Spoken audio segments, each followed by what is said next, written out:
Due to AI and a changing global order, the world is in the middle of the greatest period of change ever, but because we're in the middle of it, it is nearly impossible for us to accurately see what's going on. We are in the fog of war. While the world panics over job loss and killer robots, the real dangers are creeping in quietly and changing us in ways most people do not even notice. America and China are locked in a Cold War, and AI isn't just going to take people's jobs. For many, it will take their entire identity. It's already shaping what we believe, how we connect, and even what we value. Today's guest is issuing a very strong warning. His name is Mo Gawdat, and he's the former chief business officer at Google X, best-selling author of the AI book Scary Smart, and one of the only people who truly understands both how AI works and what it's doing to us. In this conversation, Mo exposes how the American perspective is blinding us to China's true might, how AI is already changing everything, and how we can learn to navigate the rise of the machines well. Do not look away. Here is Mo Gawdat. I think of AI like a magic genie that can grant all of our wishes. The problem is, the lesson of every magic genie story is be careful what you wish for. What do you think we have to watch out for with AI? AI is a genie that has no polarity. It doesn't want to do good. It doesn't want to do evil. It wants to do exactly what we tell it to do. And, there is a non-zero possibility. Some people say 10 to 20%. Elon Musk's view, Imad Mustaq says 50%, and so on. A possibility that we ever face an existential risk of AI. Think about it. 10 to 20% is Russian roulette odds. This is high. You just gave me the chills. That's crazy. Yeah, you wouldn't stand in front of the barrel at 10 to 20%, right? But my issue is that chronologically we wouldn't get there. My issue is that I think we have more urgent and quite crippling effects of human greed, human morality, let's put it this way. I think the immediate negative impact of AI is going to be human morality using it for the wrong reasons. So they're going to make the wrong wish is my challenge, I think. And in my current writing in Alive, I basically try to explain that I'm almost convinced that there is a short-term dystopia that's upon us on the way to Utopia. And that, unfortunately, the short-term dystopia is not reversible. So we're going to have to struggle with a bit of it. But it can be reduced in intensity and it can be shortened in time and duration. But that it's only wise to start preparing. And that 100% of the short-term dystopia is not the result of AI. It's the result of the morality of humanity in the age of the rise of the machines. All right. Give me some specifics. What specifically are we going to point AI at that will become dystopian? So I call them FACE RIPs. So just an acronym to try and remember. I don't say them in that order, but let's just quickly list them. F is freedom. We're going to redefine freedom. A is accountability. C is human connection or connectedness in general. E is economics. R is reality and our perception of reality at large. I is the entire process of innovation and intelligence itself and where we fit within that. And P is the most critical of all of them, which is the redefinition of power, right? And, if you want to understand them reasonably well, they're better understood in pairs, right?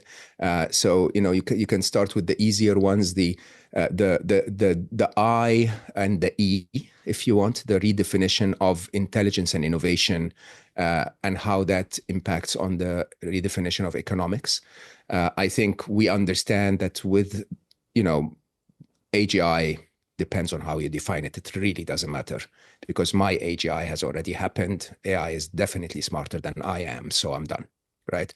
I don't care what the rest of humanity defines it at. That it's their moment. My moment has come. So if we agree that AGI is happening in a year, this year, next year, in a few years, it doesn't really matter. Then, as you and I both know, and we've been talking about several times, That means that the toughest jobs will be given to the smartest person, and the smartest person will be a machine, which basically will lead to two very significant shifts in our economics. One shift that basically moves the wealth upwards. So there is going to be a massive concentration of wealth for those who invest in the right places, and most importantly, for those who own the platforms. I mean, it's not a secret if you look at the history of humanity that, if you look at the best hunter in the hunter-gatherer tribe, could probably feed the tribe for a week longer than the second best hunter. And in return, he got the favor of more than one mate. That's the maximum wealth that he could create. But the best farmer could feed the tribe for a full season, if you want. And as a result, became a landlord and had estates and wealth and so on. The best industrialist became a millionaire in the 1900s. The best information technologist became a billionaire in the current era. And when you really think about it, the difference between them is automation. And automation, if you want, is, the automation of a hunter is a spear, but the automation of the farmer is the land, right? The soil. Okay. Most of the work is not done by the farmer, it's done by the soil. And when you look at the people who are currently building the platform AIs, they will own the soil, the digital soil, or the intelligence soil, if you want. And so they will aggregate massive amounts of wealth. There will be a trillionaire before the 2030s for sure, right? The problem is, in that process, there is almost full poverty for everyone else. We call it UBI, but UBI really is not something that we've seen worked in history before. And UBI will come with demands, will come with authority, will come with choices. It can be very utopian in the long term, but it would be very dystopian until it's fully implemented, if you want. And even when it's implemented in the long term, it would impact on human purpose, human engagement, value, appreciation, and so on. So think about it this way: you're getting a dichotomy, or sort of an arbitrage between some people becoming incredibly rich to the point where money means nothing at all, and the majority becoming incredibly poor, where they're basically obedient to be fed. And now, is that because, Mo, you think that they're going to lose their jobs, going back to the statement you made that the 100%. smartest people will get the hardest jobs? Okay. Yeah, 100%. Job loss is something that maybe not now. It's very interesting to go through these different things, but I do want to really dive into mechanistically how that's going to work. In fact, one thing I want to do before we keep going, and this is something that largely I've gotten distilled from you, is what I call setting the table for what's about to happen. So again, to plant a flag, you and I share a belief, and this is one of the reasons I like talking to you so much, is that, hey, this all ends in utopia, but we go through this brutal interim process that I don't think people understand how scary this is going to get. So setting the table for that, you've got the rate of change is the thing that I think people are just not paying enough attention to. Everybody can wrap their heads around this thing gets smarter than me, but they're not understanding how fast this is happening. So if I'm not mistaken, and I know I'm very close if this isn't exactly correct, AI doubles in power every 5.7 months. So yeah, I calculated 5.9. So yeah. Okay. I mean, just like crazy town. So in less than 100%. 6 months, so it's going to double in power twice in a year. That is a rate of change that I think people are going to struggle with. Now, transitional moments always cause disruption. There is a certain rate of change that humans can deal with, but AI exceeds, at least from where I'm sitting, the rate of change that we can handle. And given that, so given that, things begin to spiral out of control. And you said something that I think is, I agree with, which is that AI will have the power of God. So with those, one, do you disagree with any of that? No, I don't. I just want to double down on it and say that it's at 5.7 or 5.9 months in the absence of new innovation. So you have to imagine that meaning that this could break free and go even faster. 100%. If quantum computing is solved, or if you find a completely new algorithm, or if AI start to teach each other rather than wanting us to teach them, if synthetic data becomes much easier to attain, and so on and so forth, there are so many. I mean, DeepSeek was just a blow for everyone. Like a week before, I think, was Stargate, $500 billion. And then DeepSeek comes out and says, we did it, I don't know for how much, like 33 times less than ChatGPT 4.0 or something like that. And it's not, it doesn't matter, because I heard your original analysis on DeepSeek, and that, they were cheating a little. And I agree, but, they're cheating with the same resources that OpenAI had. OpenAI could have taught their model the same way. Actually, as a matter of fact, they would have been more qualified to teach their model the same way. And yet they were continuously, focused on more and more and more resources, more and more compute, $500 billion worth. And then suddenly you wake up and you go like, no, I don't need to do that. I can reinvent something in the learning model, and it will give me massive improvements. And of course, most people at the time would go like, oh, so NVIDIA is going to go down the drain, and what will OpenAI do? They'll invest the $500 billion in the stuff that they now found. So suddenly you're doing it 33 times cheaper, but using, 10 times more investment. And there you go. It's going to accelerate even more and more. And it's hitting from every side, Tom. Like the algorithms are improving. The AI itself, with its math abilities, with its programming abilities, is going to be the next developer. So most of the big CEOs will talk about AI will be the best developer on the planet by the end of 2025. They don't talk about 2026, when the next AI beats that best developer on the planet. They can build stuff that we cannot even comprehend. And I think the pace of change, I got exhausted to try and explain this to people, because you really have to be an insider of tech to understand the meaning of the exponential function. If you live in any other industry, you're much more in the linear, trends. And this is not even exponential. This is not even double exponential. This is probably quadruple exponential in the absence of breakthroughs. It is just unbelievable. I've never lived in something so fast, ever. Okay, so looking at that, and I don't know if you'd want to apply this directly to the letters or not, but I'm very curious when you think about, okay, AI is moving at a rate that humans are not able to comprehend, which then obviously they're not able to deal with this. What do humans do in the face of that level of disruption? Is there anything in history that you look to say, okay, this predicts how the human part of this equation is going to react? So the only sad reality of humanity is that something has to break for us to react, right? You and I and everyone who had a tiny bit of a brain could have told you in 1999 that a pandemic is possible, right? It's really not rocket science at all. We had SARS, we had swine flu, we had so many, and then exactly 100 years after Spanish flu, 1920 to 2020, you get a few cases, which I wrote about in Scary Smart. The idea of not reacting. If we had reacted after 20 cases, there would have never been COVID. But we had to wait, right, until it hits us in the face. And then we go like, ooh, right? Whether conspiracy or not, whether COVID is manufactured or not, is irrelevant. The relevance is we wait until it hits us in the face, right?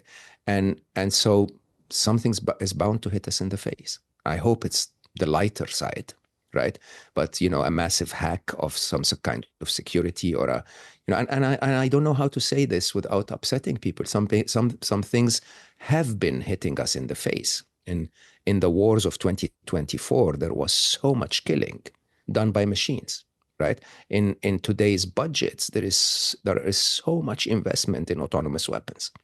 And if you've ever searched on YouTube around defense conferences, the level of bragging that defense manufacturers are, they're bragging about, look, this is how I'm going to kill now from now on. And, they throw a little drone in the air that flies all the way to a test dummy and shoots it in the head, right? And I don't know when humanity wakes up. I honestly don't. I mean, in a very interesting way, I think your question is probably the best question ever, which is, what do you do to prepare for this? And in Alive, I write a section which I actually feared that people will be upset with, but it got a lot of support. I called it a late stage diagnosis, right? Which basically is an analogy between, a doctor who finds that his patient is diagnosed with a late stage malicious disease, and what we're going through, and people normally ask me, how do you speak about this so calmly, and how do you continue to focus on trying to do the best that you can? It's because that's what the best doctors will do. They'll simply sit you down and say, look, we found this, right? But that doesn't count as a death sentence, right? This basically is to tell you that you need to wake up, you need to change your lifestyle, right? You need to take certain measures, and there will be no problem, right? And I think the challenge is that humanity is not taking those measures. We're still entering But how do we get that? of, How do we get that diagnosis to people? To me, it seems self-evident that what's going to happen is people are going to start losing their jobs. They are going to squawk. They understand political machinations, so they're going to protest. They're going to make demands of the government. And the question that I have is, what demands will they make, and how will we play that out? And so I'm curious, going to the last one, the P in all of this, power, that feels to me like the one to zoom in on. I don't know how you mean power, but I think there's going to be a great power struggle between humans, what I call the new Puritan movement, and technologists, what some people call transhumanists. For some reason, I hate that phrase, but that feels like that's where the collision is going to happen. It's going to be born of people losing their jobs. It's going to play out as tax the rich.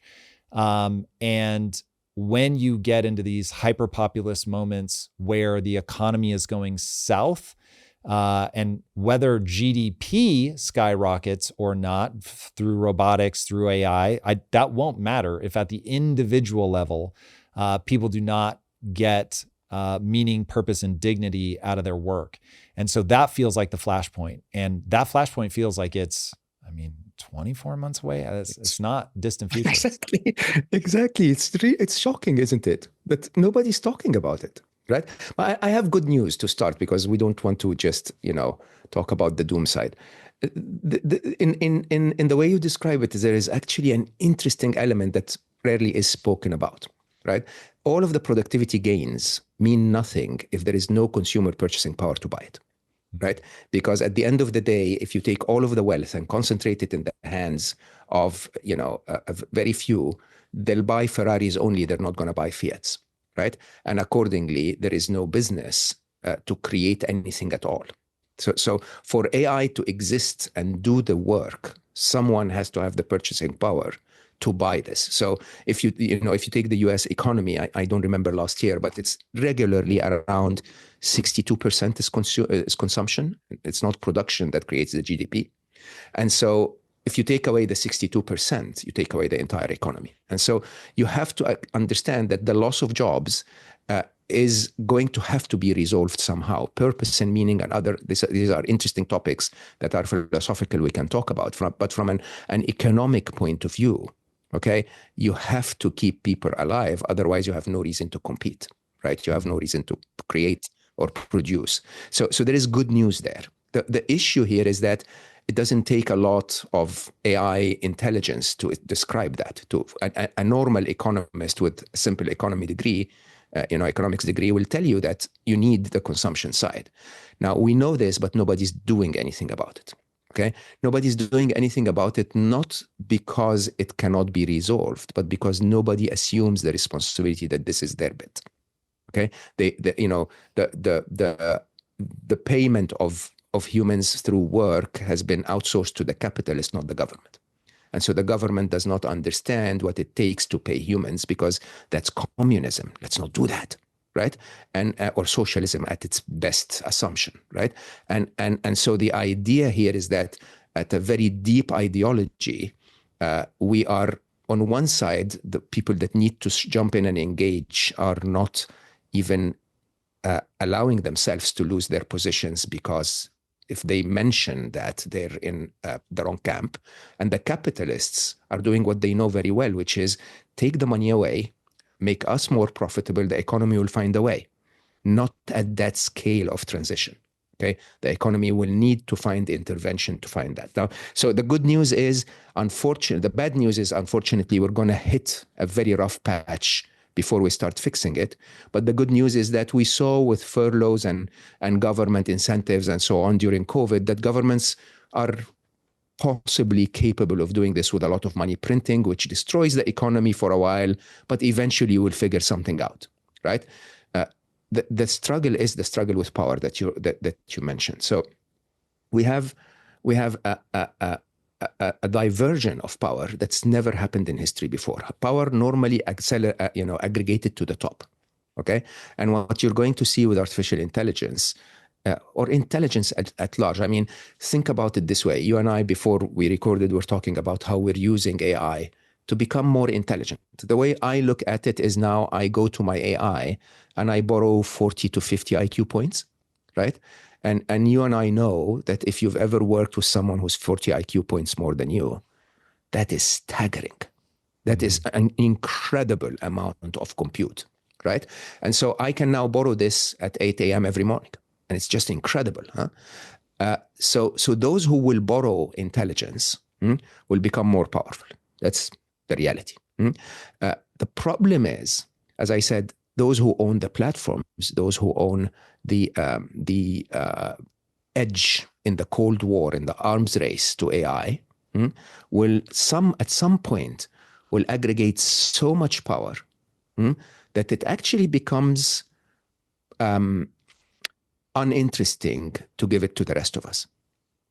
Okay? And that includes you and I, by the way. So, middle class, upper top class, lower top class, whatever.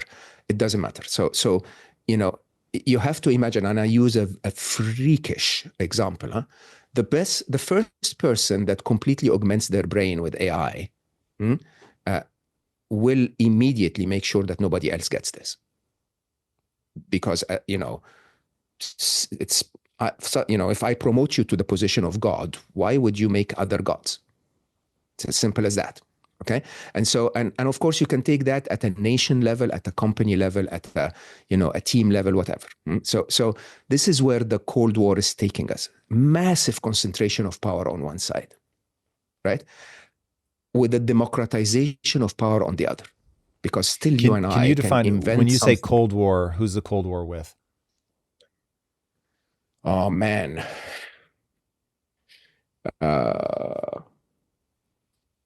Most of my best friends are American, but can I request permission to speak freely? Please. Yeah. When you're in school and you're 11, and then one kid becomes taller than the others, and then he bullies everyone, right? And then when you're 16, most of us are taller than him, but we just don't want to really disappoint him. So we sort of like tell him to stop bullying, but he continues to bully everyone. Yeah. So somehow 1945 until today was a world order that unfortunately I don't believe will continue. Okay. And America's ways of trying to say, I will force everyone into submission. The other kid is really, really tall now, like seriously. Okay. And they are, again, most of the Western media hides those facts, but from a purchasing power parity, they are a much bigger GDP than you are. From a unity point of view, the world everywhere doesn't want a single power to rule anymore. Okay, especially when the single power for the last few years has completely abused its power. I mean, for the last many, many, many, many years, but it became a bit like you're not the tallest one and you're really bully. You're a really an annoying bully. So seriously, let's slow it down, right? And you can see examples of that everywhere. The Canadian response to the tariffs, I don't know if that's shared in the US or not, but the Chinese response and the Russian response to the tariffs are actually quite interesting. Huh? US politics believes that they can twist the arms of China. At the same day, $500 million worth of American beef was returned to America from Chinese ports. The difference is the Chinese didn't say it's tariffs. They were not saying we are not going to accept. They simply said does not meet health and safety standards. Right? Very, very, very hidden and very, and $500 million for Texas is a reasonable punch. Okay, and when you really think about it. I had this conversation with my wonderful friend, Peter Diamandis, and we were talking about the idea. Actually, no, it was with Scott Galloway. Scott, you know how Scott is, very, very pro doing, what needs to be done. And I unfortunately believe that there is no logical way on the game board in my mind for someone to win intelligence supremacy. So you have America trying to accelerate a Cold War where they want to have the biggest bomb, AI bomb in that case. It seems that the world is not responding the same way. Actually, again, if you look at it internationally, the Chinese are really not trying to, but every now and then they sort of say, look, we can if we want to. But the problem here is this is not an AI-only war, okay? This is an AI war where one bully is trying to get everyone into submission in a world with major nuclear powers. Okay, this is the shittiest idea ever. Okay, and the problem is very straightforward. The problem is, if you try to get someone to submission, as soon as they feel that they're about to be submitting, this is going to escalate out of proportions. Right now. There has been multiple examples in our world where we cooperated internationally for the greater good. CERN is a great example of that, right? The space station is a great example of that. And we can do that. And believe it or not, all it takes is for one bully to say, hey guys, can we play now? Can we because this is incredible abundance, and we're all threatened by cybercrime, or I call it ACI, artificial criminal intelligence. That's right around the corner. Can we just please play along now, all of us? Like, let's all get in a room. Let's develop AI for the benefit of everyone. Everyone is going to make a lot of money in the first, 5 years, but nobody's going to need money after 5 years anyway, because everything will be available for free. Can we please play along? And the bully doesn't want to do that, which upsets the rest of us. We'll get back to the show in a moment, but first, let's talk about the most valuable resource in business, time. It is the one asset that none of us can buy any more of. And the most successful businesses create more time by creating processes that eliminate yesterday's problems once you surface them so that you can actually focus on tomorrow's opportunities. Over 41,000 businesses do exactly this with NetSuite by Oracle, the #1 cloud ERP, bringing accounting, financial management, inventory, and HR into one fluid platform. With one unified system, you get one source of truth. NetSuite helps you respond to immediate challenges while positioning you to seize your biggest opportunities. Speaking of opportunities, download the CFO's Guide to AI and Machine Learning at netsuite.com/theory. The guide is free to you at netsuite.com/theory. Again, netsuite.com/theory. And now let's get back to the show. The fact that this is all happening as Thucydides' trap is set is, it's one of those things that makes you go, wow, we really are living in a simulation. And this is absolutely maximally interesting, I guess, but absolutely terrifying. That's a really clear way of expressing what you were talking about at the beginning, which is that my worry isn't AI. My worry is You said greed. I'm going to broaden it out to the human ego and all of its complexities. 100%. And for people that have never heard of Thucydides' trap, it goes like this. You have, and this is literally from ancient Greece, and they recognized when you have one great power that is declining and you have another great power that is rising, as will happen on a never-ending cycle, the declining power absolutely refuses to relent and acknowledge the rising power as their peer, or God forbid, as somebody that has surpassed them. And the rising power will simply not accept not being recognized for the power that they have become. And so this setup becomes really predictable historically, because what you have is this impulse to protectionism on the part of the declining power that's like, whoa, hold on a second. Like, we did this globalist thing. It's made our enemy more powerful. We want to now try to cut them off.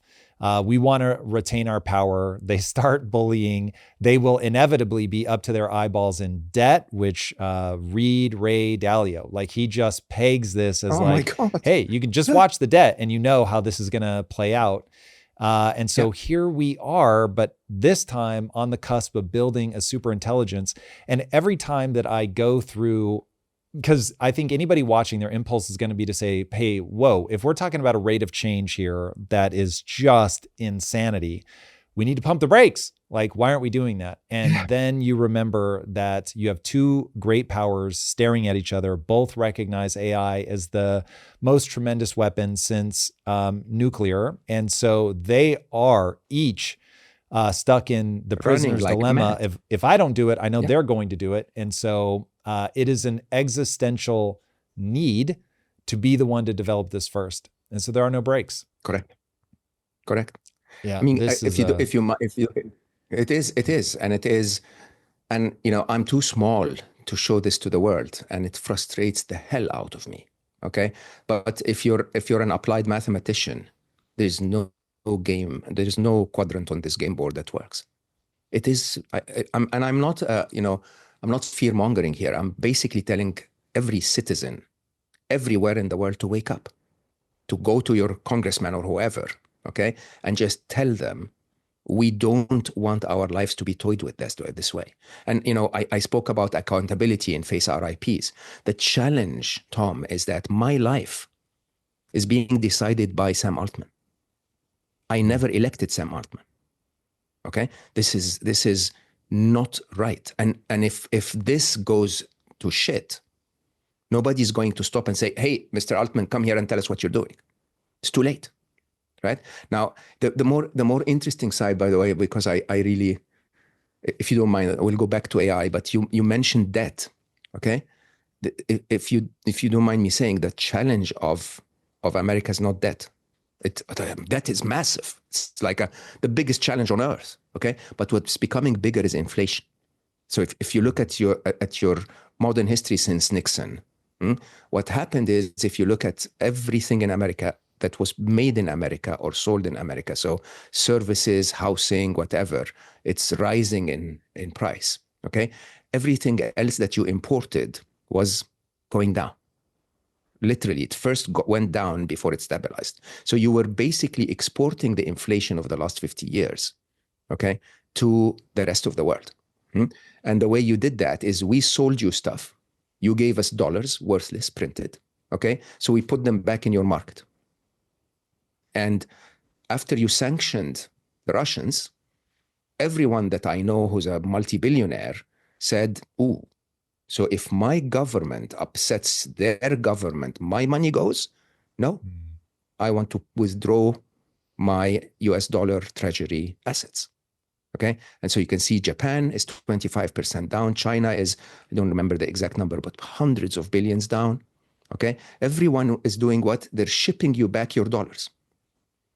Okay, and so basically what you're ending up with is an economy with so much more dollars and limited number of goods to buy. Everything will go through the roof. And then brilliantly, you decide on top of that, let's add tariffs so that, you know, we get goods to be 25% more expensive immediately, and give our American manufacturers some slack so that they too raise their price to 24%. Okay, And who's paying for all of this? American citizens. So in my mind, believe it or not, there are two wars if you live in America. One war is the Cold War of intelligence supremacy, right?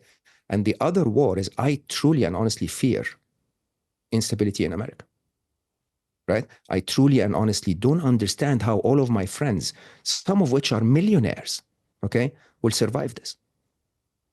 Because unless you have all of your money in gold, maybe, I don't know, even gold is not safe, right?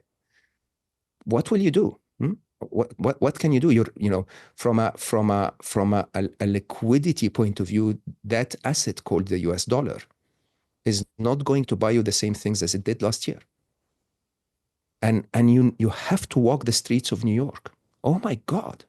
Like, I haven't been to New York for a while, and then I went a month ago. I'm sorry, this is a dump. This is like, compared to Shanghai, this is Delhi. It's deteriorating infrastructure-wise. California is deteriorating infrastructure-wise.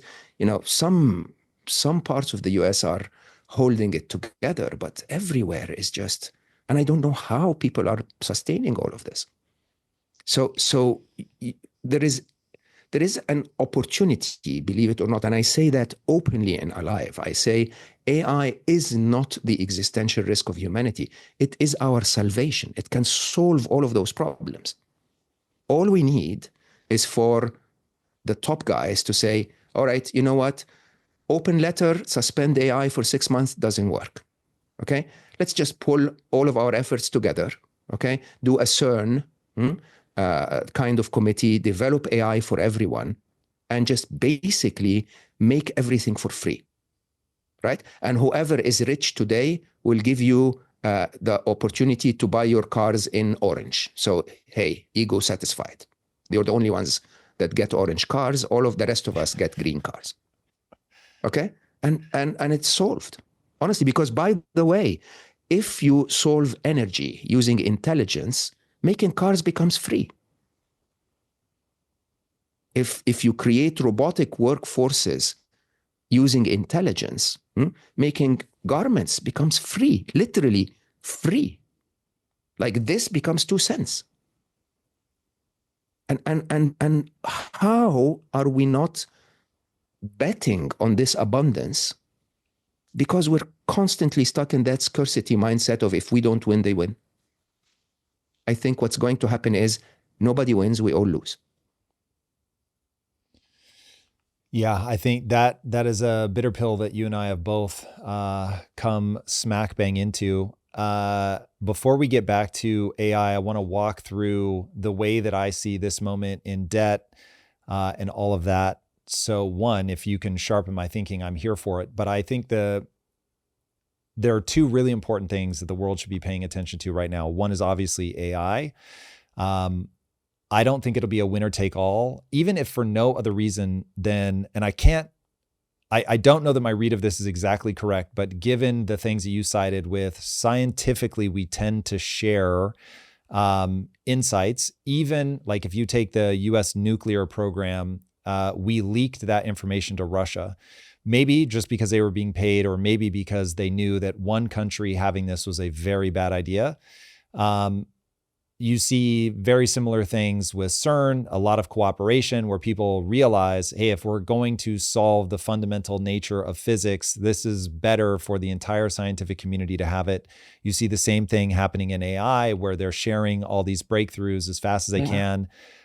Look, as an American, I'm admittedly suspicious of China, but even DeepSeek, they published the paper, it's open source, like all that information, all of those insights to make things more efficient are getting out there. I choose to read that as the computer nerds that are drawn to this are acting more like the science side of computer science than they are just the computer side. And so there's a sense of sharing all of these breakthroughs and all of these insights. You mentioned Emad earlier. Emad is just on an absolute crusade to make sure that AI is open source so that people can have access to what could be, on the bright side, just incredible intelligence. Like you said, we can all go take advantage of 40, 50 points of IQ. That will obviously grow to be 400, 5,000 points of IQ, but also as a weapon. And so making sure that everybody is at least in mutually assured destruction territory is better than one power Correct. having it. Okay, so that's the first thing. The second thing is the Cold War between the US and China. And I'm going to paint maybe an even darker photo than you, if that's Can't be possible. darker. I was very grumpy. So you can't go darker than that. I think this is just objectively real. So, okay, we both agree that what you're up against is human nature. Forget about AI for a second. Just what are humans like? We've already talked about Thucydides' trap. You have two powers that are on a collision course that historically tells you there's really no way out of. I'll plant that I think, as we both agree, AI is the potential way where we all grow our way out of this debt trap. But okay, focusing on the Cold War between us and China. So the entire modern world is predicated on chips that are coming out of a small island off the coast of China known as Taiwan. And you've got China that has been very clear. We are going to reintegrate with Taiwan. You have China rising as a regional superpower where they're going to have their sphere of influence. Obviously, globally, economically, they matter tremendously. And they've been building allies all around the world as we are now trying to alienate them as fast as we can. But it comes down to that. Now, I think despite what I call Trump's hokey pokey tariffs, from where I'm sitting, if you listen to Trump, you're going to drive yourself crazy. If you listen to Scott Bessent and Howard Lutnick, there's at least internal logic. And so I'll walk you through my read on what they're trying to do and ask everybody to ignore the chaos right now that Trump is creating.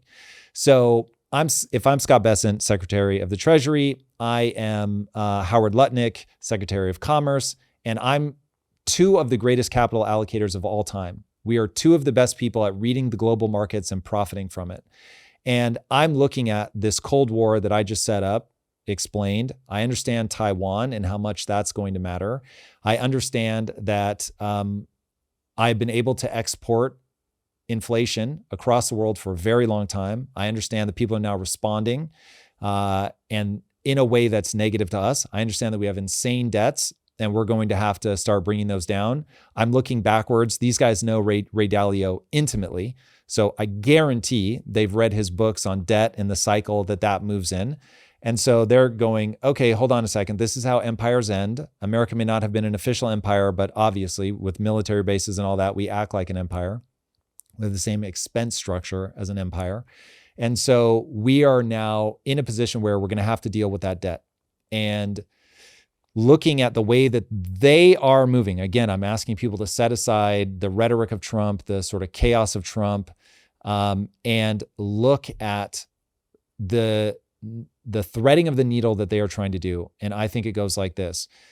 We have to find a reduction, and these are literal words from Howard Lutnick. We have to find $1 trillion of fraud, waste, and abuse because the U.S. government spends $2 trillion more than it takes in taxes. We have to find $1 trillion in waste, fraud, and abuse, cue Doge. And we have to make $1 trillion in newfound revenue, cue tariffs, cue the Trump gold card, and a whole bunch of other things. Okay, you've already pointed out the danger of the tariffs, and we're seeing the second and third order consequences of what Trump is doing from a theoretical negotiating tactic standpoint of create chaos, ask for the moon, be willing to settle for something more reasonable. That puts us in a game of chicken that I'm going to set aside for a second and say, if I am correct that we are in a Cold War with China, that we are racing towards Thucydides' trap, meaning that you have a high risk of kinetic war between the US and China, you just cannot, even just morally, you cannot be in a position where your number one adversary controls whatever ridiculous percentage of your manufacturing base. And so you have to find a way to onshore some of that manufacturing. And if you look back at World War II and you say, the story that America tells itself about what America is, oh, Japan fucked with us. We turned our manufacturing might on and we win World War II. That's the mythos in the American mind. And I think there are a lot of people with that latent story running in their brain that think we'll be able to do that again. And they don't understand. We don't have a manufacturing base. We make technology. And seeing what I'll call phantom investments in the US, because I think that they're all waiting to see what happens at the midterms. But you've got all these phantom investments in the US. We're going to bring all this manufacturing back. You've got TSMC, I always forget their call sign, but I think that's it. The chip maker in Taiwan saying, hey, we're going to make this huge investment here in the US, which if I'm them makes sense, because if I don't want to be reintegrated with China, I need to have that escape valve of being able to build in the US, but setting that aside. So that becomes the milieu of things that are playing out right now. You have to bring some manufacturing back so that, like, just if you are correct, and I think you are, the future of warfare, for better or worse, is drones. Drone manufacturing right now is 85, 90% China, just full stop. And so if you, and I'm talking the whole, all the parts, everything, even if you're trying to make them here right now, you're beholden to a supply chain that's going through China. So they can choke that off immediately. And they are anything but stupid. And so if we're moving towards a kinetic war, they just turn that switch. Just like they sent the beef back. They just go, nope, no more drone parts for you. So I agree that this is a super precarious moment, and boy, do I wish that everybody could just say, can't we all get along? But we won't. That I'll just take off the table. That's not going to happen. And given that that's not going to happen, how else do you play it? So I have to first agree with every part of what you said, honestly. But I'll try to give a slightly different twist on a few of them. Okay? Please. One of them is manufacturing, because I actually agree 100%. But if you and I going back to AI and robotics, just hold on for 3 years. The entire edge that China had of cheap labor, okay, which now became large manufacturing capabilities, moves back everywhere in the world, because you can literally hire robots, put them in rooms day and night, get them to manufacture whatever it is that you want, which basically means that cost of energy and cost of shipping become deterrents for you to move goods around the world. Okay, so basically, it is a no-brainer that when we get to the point where we take out the capitalist arbitrage, which was the entire idea of a capitalist, is how can I get labor or manpower to do the work for less than what I can sell it for, right? Now, interestingly, as we take humans out of the workforce, it equalizes across the world. It's 5 years away, okay? Could be sooner, by the way, if we start with interesting industries. The second is, and I say that with a ton of respect, is when at war does not have to be aggressive. Okay, so the idea here of pissing off Taiwan, pissing off China around Taiwan, makes China, who also depends on Taiwan for the chips of everything that they make, right? Basically, think the same way. So if America has foothold over Taiwan, we, China, are afraid. So you're escalating the fear. Okay. The opposite is true. The opposite is to say, again, like we said with CERN, can we agree that Taiwan is just going to be continuing to support everyone, right? And I think that's a conversation that is very difficult to have. But if it is the switch between humanity's existence and continuation and not, it will get resolved. The third, which I think is really where the core issue is, when times get tough, we tend to do more of what we know how to do best, okay? Which is normally what got things to be tough in the first place, right?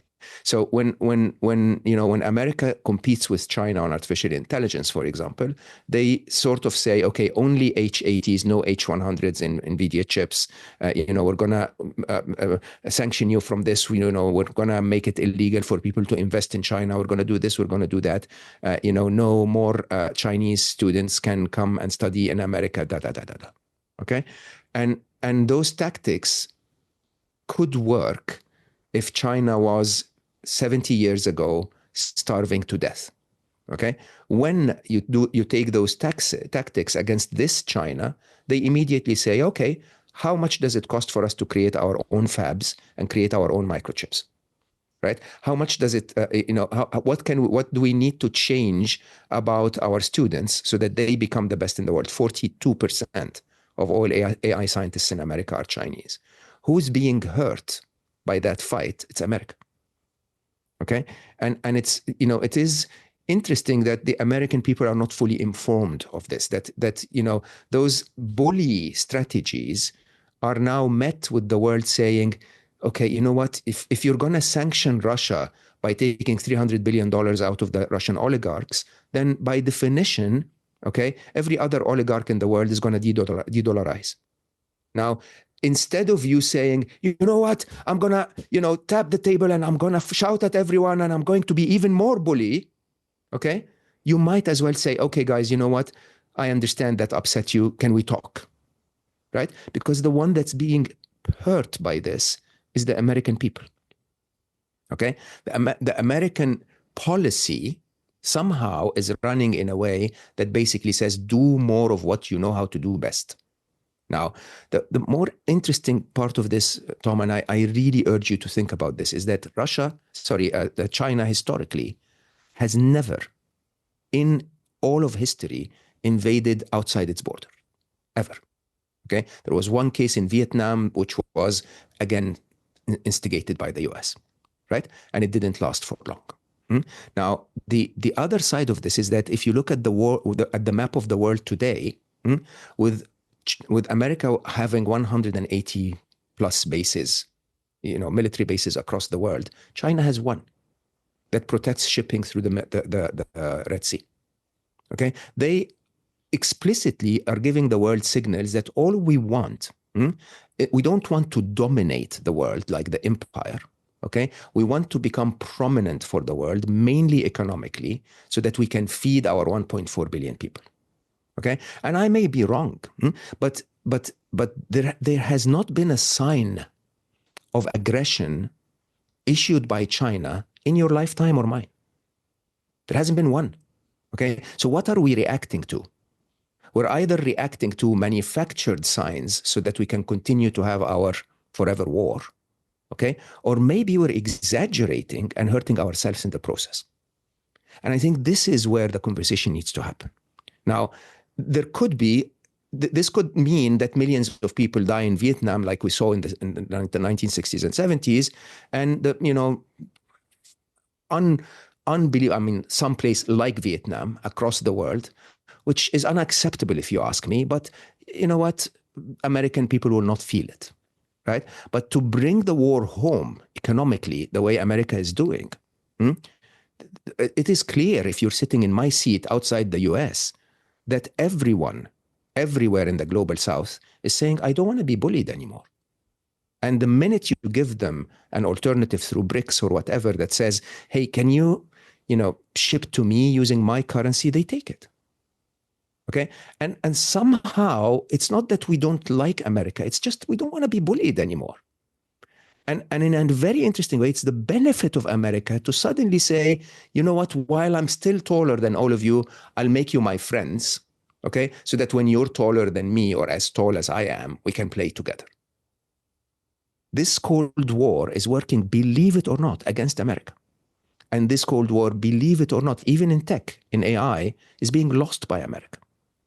Okay, so DeepSeek comes in, Manus comes in, quantum computing chips come in. They have 105 qubits now in China. Okay, and I don't know how much more I can tell the politicians in America. You're not winning this through aggression. Win it through diplomacy. Everyone wants your market. Everyone loves you, loves the movies you send us. We love your music. We have nothing against America, but the rest of the world needs to also protect their own sovereignty. And more aggression is not helping anyone. Okay, so let me see if I understand what you're saying is that you America need to understand that you China is a rising power, that the whole world has No, their no, no, own. no, no, no. I'm sorry to interrupt you. I'm sorry to interrupt Please. you. China is the world superpower. It is the world superpower. In purchasing power parity, they are a bigger GDP than America and have been for a very long time. And most of the world is much more dependent because of the trade deficit of America for so many years. Most of the world is much more dependent on China than they are on America. Okay, so you guys have already been passed economically by China. So the Cold War that you're trying to wage with them does not make any sense, because not you're the only ones that are going to get hurt, but you are going to be disproportionately hurt. I'm going to stop there, because I think the next thing I'm going to say is going to be a prognosticate. It's going to be, I think that statement makes a prediction, but first I just want to make sure that I got that far correctly. I don't think you're going to be disproportionately hurt is accurate. Nobody knows. Okay, I think the rest of the world will probably pay more than the two superpowers, right? But you're going to be hurt. Like, there is a way where this doesn't hurt anyone. So there is no need for the pain.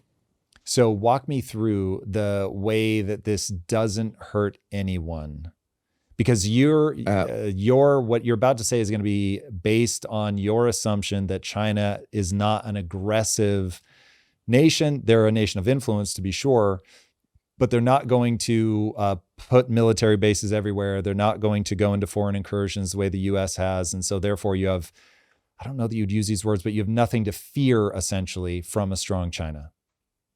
From a military point of view, the day China puts in a second base against your 187 or whatever, start to worry. Okay? But it's one military base outside China versus more than 180 for America. You're still the world's superpower militarily. Okay? So nobody wants to attack anyone. This is not a war. Okay? From an economics point of view, the biggest threat I believe America has is not debt, okay? Because you have the military power to back your debt. The biggest challenge, in my point of view, I'm not an economist, is inflation and how inflation will hit your nation. And inflation is two sides. One is the cost of goods on American soil, which is going up because of tariffs, for imported goods and locally manufactured goods, which will have a margin to increase their prices in. Okay? But more interestingly, it's because everyone is sending you your dollars back. Right? So I'll tell you very openly, I'm very interested in classic cars. Now, I buy most of my classic cars in America. Why? Because then I can send you dollars and get the goods. Okay? I can send you dollars that I'm afraid will be inflated into lower value. Okay? And then if I keep the classic car here, I can sell it here, or I can sell it in Europe, or I can sell it in Japan, for money that is real money as the US dollar loses its value. And the risk of inflation in my mind is that American people are paying for it. Okay? And America is not the safest place on earth if people become hungry because of the Second Amendment. This truly, in my mind, I'm really sorry, I honestly do not have the right to comment on American policy. I'm just looking at it from a this is so helpful. I get it. You have to worry more about the comments than you have to worry about me, but I hunger for perspectives that are not my own. And so getting a chance to look back at America through your eyes is incredibly useful. So if at the risk of you having to deal with whatever people will think, I am grateful. So I have all good intentions, by the way, for people who are about to comment. I only have good intentions. I'm not against America or against China or against anyone. I'm just basically saying my daughter and everyone's daughter is at risk. And if that means you're going to comment negatively on what I say, thrash me. It's okay. But keep my daughter safe. Okay. So, one, we certainly share a belief that inflation is, oh, my audience has heard me talk about this so much. Inflation is the devastating force that everybody has to worry about. You've given me a perspective on China that is very fascinating. One, I'd be so curious to get more data on. My understanding of the Chinese economy is that they beat us in some areas and they lose to us in others, that overall GDP, we still win, but you're saying that's inaccurate. That's basically Western spin. That's it's US dollars GDP. Yeah, so that's very interesting. Also, I have a formulated vision of the Chinese economy as being weak at this point, given all the crazy investments that they made in getting their own populace to buy housing. Again, I'm perfectly willing to accept this is all spin, please. Yeah, there is a huge spin on that. So what ended up happening when America declared economically that they are going to try to slow down China is that China is very different than America when it comes to economics, because they're able to make a decision at a state level that they don't need to convince the capitalists of, right? They simply instructed their banks to stop paying mortgages because housing is less important than industrial capacity. Okay, so what you see, if you want to slice the economy and look at housing and the mortgage crisis and what's happening in China, it looks like an economy in decline. But as those funds are being reinvested in the industrial capacity, they're building industrial capacity in the spaces where America threatened to starve them. So when it comes to microchips, for example, a lot of the Chinese officials will tell you within 6 to 8 years, we will be building chips that are more powerful than NVIDIA. Okay, so this shift economically doesn't mean they're poor. They're just using a different strategy to invest in a different part of their economy. We'll get back to the show in a moment, but first, let's talk about the money hiding in plain sight within your business. Small business owners leave thousands of dollars on the table every year, and the reason is because they do not have time to track every potential tax write-off or optimize their financial systems. They're just too busy. That's where Found comes in. This business banking platform automatically tracks expenses, identifies tax write-offs, and manages invoices all in one place. One Found user said, Found makes everything so much easier. Expenses, income, profits, taxes, invoices even. And there are over 30,000 more 5-star reviews just like that one. Open a Found account for free at found.com/impact. Found is a financial technology company, not a bank. Banking services are provided by Piermont Bank, member FDIC. Found's core features are free. They also offer an optional paid product, Found Plus. This is a paid advertisement. And now let's get back to the show. Why do you think the West, America, maybe we just be very specific, why do you think America fears China?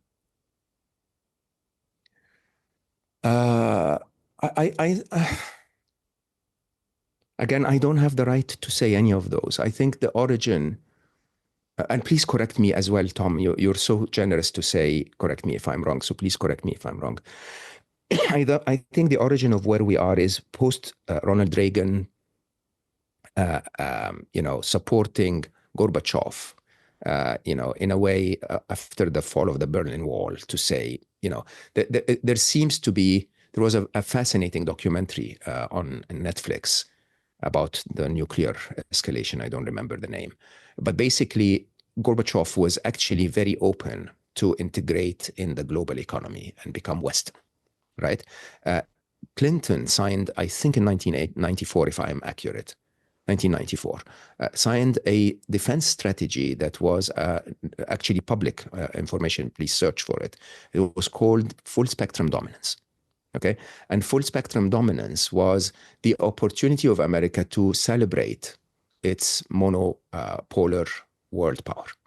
Okay, to say, look, we've achieved this now, let's retain it forever.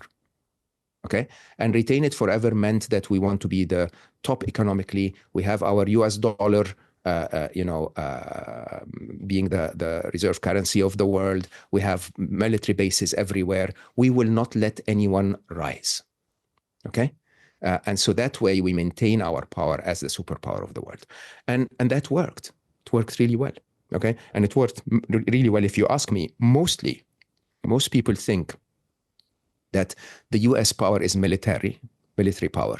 That is not true. Military power, the difference between US power and the rest of the world is in actual combat. Okay. If this escalates to nuclear, the US is not that superior because we're all screwed. Doesn't matter. Okay. And so again, if you're an applied mathematician and you look at this game board from a strategy point of view, like that movie, remember War Games? Where the computer at the end goes like, strange game, it seems that the only way to win is not to play. Okay. And I think the reality here is that, yes, America continued to escalate and aggregate more military power. Okay. But that this military power, unfortunately, is causing more risk to Americans and all of us than anyone else, because nobody else wants to fight. Okay. Now, the full spectrum dominance strategy. Were we not supposed to be talking about AI today? Basically, was broken by China escaping. So China's economy escaped. Okay, in a very interesting way, because it was accepting the inflation exported from America. Okay, if I don't remember the book, but there was a fascinating book about the price of a pair of jeans. Okay, in the US in the 70s, 80s, 90s, and the 2000s, exactly the same. It didn't even become a dollar more expensive. Who was paying for the inflation? The Chinese workers that were celebrating coming into the workforce to find a way to live.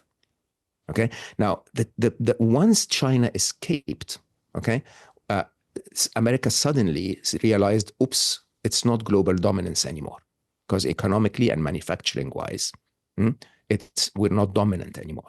And so the typical approach is, let's follow the strategy and continue to achieve dominance, which is, you're good at, but it's not happening anymore. The second break, I believe, was the sanctions on Russians in Ukraine, in the Ukraine war. Okay, this was an abuse of economic power that I think triggered the wealthiest people in the world to say, can't trust this. Okay, not because I don't trust America, but I don't trust my leader to piss off America. Okay, and that's a massive, massive outflux. And you'd hear President Trump talk about this every now and then. Like, if anyone attempts to de-dollarize, I will hit them with this punishment of some sort. Okay, because this truly is America's biggest power. Okay, America's biggest power, Tom, is that I lived and worked in the United Arab Emirates my whole life. This is my base, so it's tax-free, right? But yet I paid part of my income to America every single day of my life, having not bought anything from America, just because I own US dollars, right? US dollars that I buy with my effort and America prints for free. So as you look at your debt increase, okay, that debt going from, whatever, $1 billion, I think in the 70s or something like that, to where it is today, 33 trillion or something like that. That debt increase, we paid for it, every single one of us, as we took the US dollars and kept them. Okay, and I'm nobody. But if you're a Chinese oligarch, or if you're a Russian oligarch, or if you're a Saudi billionaire, or if you're, right, this is your money that you kept in US dollars, and everyone was happy. We will sell you goods, you'll give us US dollars, we'll live a fine life, we'll put it in your treasury bonds, everyone's happy. Okay, let's not talk about this. We all know this is all fake, it's monopoly money, we all know, but everyone's happy. Okay, and then some point in the process, the bully said, no, you know what? I'm going to take your monopoly money. It's not a nice way to play. And then suddenly the rest of the world is like, hold on, I want my money to be more secure. I'm going to put it in other things, some crypto, some gold, some, assets in my local country. I'm going to buy real estate in the US because that's going to inflate like hell. Okay, but I'm not going to give my money to the government. And now that is your biggest power. The US dollar was America's biggest power. It was not military. Never was military. Okay, so how do you see this playing out? So again, to re-anchor everybody, you and I both share the following vision, that AI is the only thing that has the power to take us to, I'm always nervous when I say the word utopia, but I think we both share a belief that AI itself will drive energy costs to zero. And if energy costs go to zero, once you understand that robots eat sunshine, that labor costs go to zero. And so you have the ability to literally create a world of abundance, as you just said. Okay. But that's on the other side of this transitional moment, which you've just, I'm sad that you feel you have to sort of hedge and apologize for, or say that you don't have a right to give perspective. I desperately want smart, sincere people to give me a perspective, especially when I don't share it. So having your lens on the way that we look to the outside world is incredibly advantageous. Your view on China, which is very different than mine, is very advantageous, and you're giving me a lot to pursue when we're done talking here. Now, I think, understanding your perspective, how do you see this moment playing out? I see us and China on a collision course. You're telling me I'm probably misreading China, and that there's certainly an appeal to be made to the US government to not perceive China as a military threat for sure. So with your perspective, what do you see the Cold War's role being in this transitionary period before we get to that age of abundance? I unfortunately believe that this concentration of power, or that race for supremacy that leads to concentration of power, okay, is going to hurt us both ways. One way, as I said, just so that we get back to AI, is that someone will attempt to reach supremacy first, okay, and as they do, they will have a massive fear of the democratization of power that's happening, because, you and I can sit down today and write code and, launch drones and use a CRISPR code to launch a virus in the world. It's open source, believe it or not. It's it's $2,500, I think, a kit or something like that. You can do so much with democratization of power that the very immediate relationship of this dichotomy is a suppression of freedom.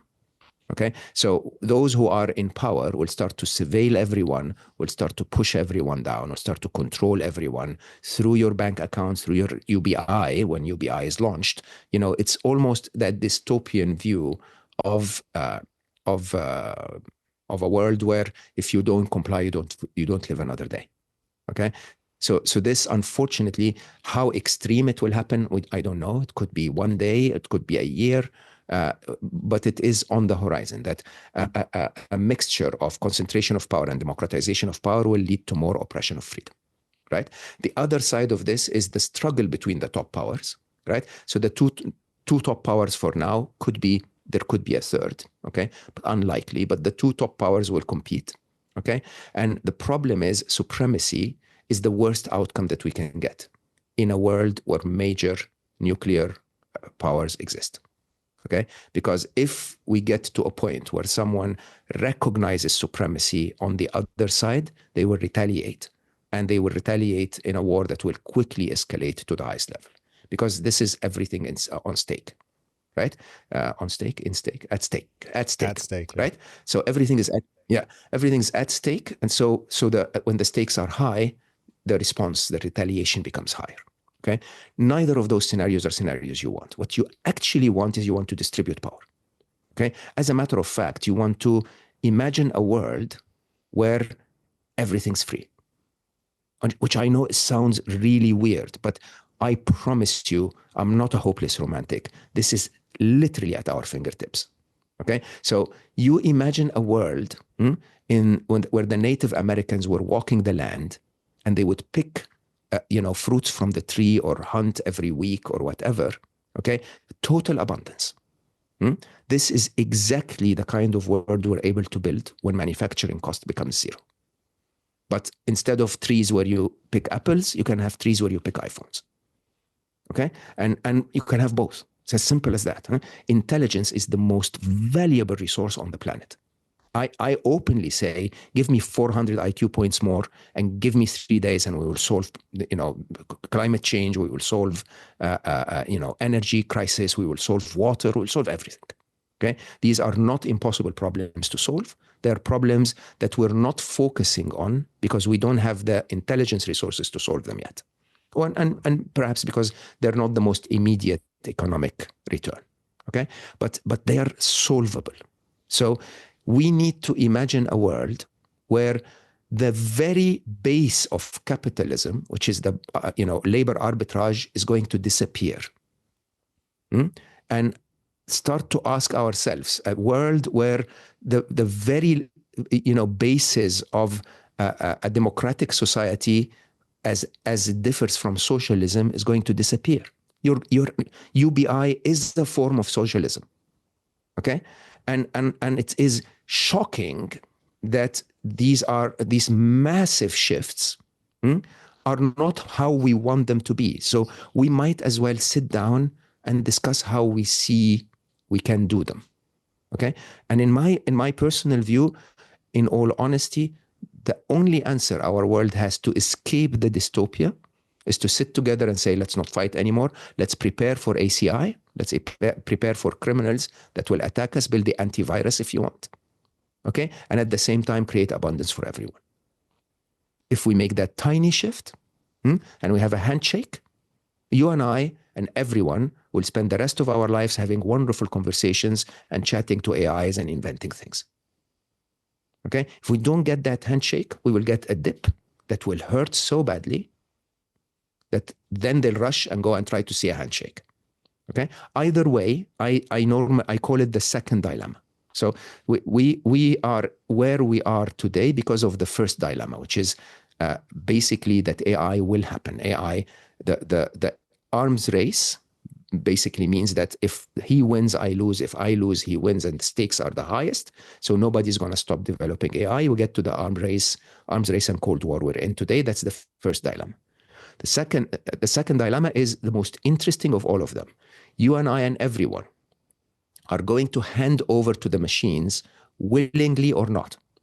Okay? Because if you're a general that hands over your arsenal to an AI to control, the other general on the enemy side is toast unless he hands over to an AI to deal with it. Okay? Eventually, and every other general, by the way, in the world that doesn't have the AI is gone. It's out of the game. Right? If you're a lawyer that's using AI to defend your cases, the other lawyer will have to use AI to defend their cases, and all of the other lawyers are made irrelevant. Okay? So what does that mean? It means that the second dilemma is that there will be a moment in time where we will all hand over to the machines. Okay?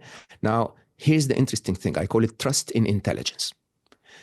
Intelligence does not dictate by definition that destruction is a better path than construction. Okay? If you look at the intelligence of nature itself, nature, if you and I want to protect a village, we kill the tiger. We're smart enough to build a device to kill the tiger, but we're stupid enough to create a solution that reserves or preserves the integrity of the ecosystem. Okay? Nature, when it wants to protect the village, it creates more deer.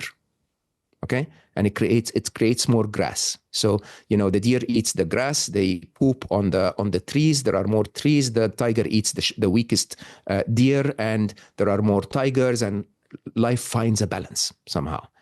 If you believe that this is a more intelligent way to solve problems than to compete, then you have to understand that once you've handed over to AI, the least cost, the most energy efficient, the solutions that don't involve waste are going to be the solutions they want.